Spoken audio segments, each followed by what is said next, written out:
रूस यूक्रेन में जंग की एक बड़ी वजह है अमेरिका और नाटो का उकसावा। इसकी यूक्रेन को बहुत भारी कीमत चुकानी पड़ रही है। सबसे ज्यादा खामियाजा किसी ने भुगता है तो वो है मारियोपोल। देखिए तबाह हो चुके इस शहर से मेरी सहयोगी गीता मोहन की ये एक्सक्लूसिव रिपोर्ट। मारियोपोल पर रूसी हमले से किस कदर मानवीय संकट खड़ा हुआ है उसे समझना हो तो इन तस्वीरों से समझ सकते हैं। मारियोपोल में सुबह जैसे ही राहत सामानों का बंटवारा शुरू होता है, हजारों की भीड़ राहत केंद्रों पर उमड़ जाती है।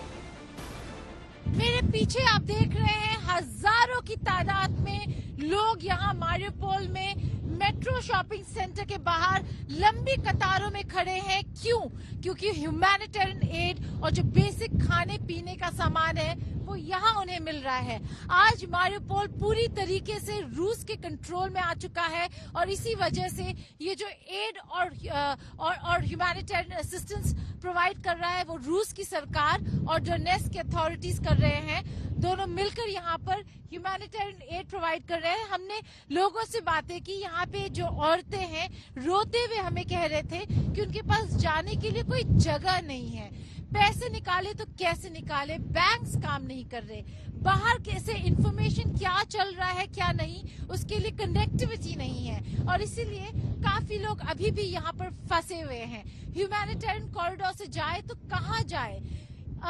यहाँ पे मारियोपोल में आपको लगातार एक्सप्लोजन्स की आवाज सुनाई देंगी, शेलिंग की आवाज सुनाई देंगी और इसीलिए यहाँ पर काफी लोग अपने जले हुए घरों में जाके वापस रह रहे हैं। सुबह 7 बजे आते हैं, यहाँ पर लाइन में लगते हैं, खाना लेकर और जो बेसिक सप्लाईज उन्हें जरूरत की चीजें हैं वो लेकर वापस अपने घरों में जाते हैं। जले हुए घरों में रुके हुए हैं, ये सोचकर ये उम्मीद लगाए बैठे हैं कि शायद बातचीत होगी, शायद रूस और यूक्रेन माहौल को वापस ठंडा कर सकेंगे।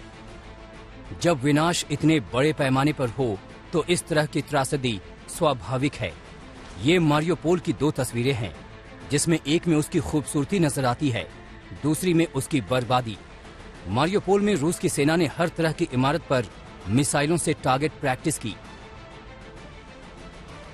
ये 2 तस्वीरें मारियोपोल के उस ड्रामा थिएटर की हैं जहां पर बड़ी संख्या में लोगों ने पनाह ली थी। युद्ध के दौरान हमलों से बचने के लिए यहां पर सैकड़ों लोग पहुंचे हुए थे, लेकिन रूस के हवाई हमलों के दौरान एक मिसाइल यहां पर गिराई गई, कई लोग मारे गए। रूस ने मारियोपोल में बड़े पैमाने पर विनाश मचाया है। पूरा का पूरा शहर मलबे के ढेर में बदल चुका है। दावा किया जा रहा है कि अब तक मारियोपोल में रूस के हमलों के दौरान 5000 लोग मारे जा चुके हैं। इसके अलावा 1.5 लाख से ज्यादा लोग जान बचाकर शहर से पलायन कर चुके हैं। करीब 1,70,000 लोग अब भी शहर में ही फंसे हुए हैं। आरोप है कि 30,000 लोगों को रूस की सेना ने बंधक बनाया हुआ है। मारियोपोल शहर के 90% ऊंची इमारतें तबाह हो गई हैं। आम लोगों के 61,200 घर रूस के हमलों में बर्बाद हो गए हैं।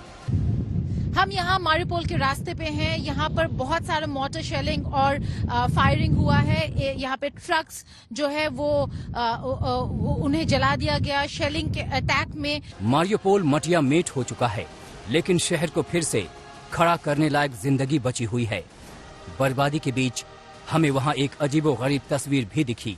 शहर में जगह जगह दिखे नेवल माइन। जंग का 35वां दिन है। फिलहाल तो जंग थमती नहीं दिख रही। ऐसे में मारियोपोल का क्या होगा? क्या फिर से खड़ा हो पाएगा ये शहर? गीता मोहन, मारियोपोल, आज तक।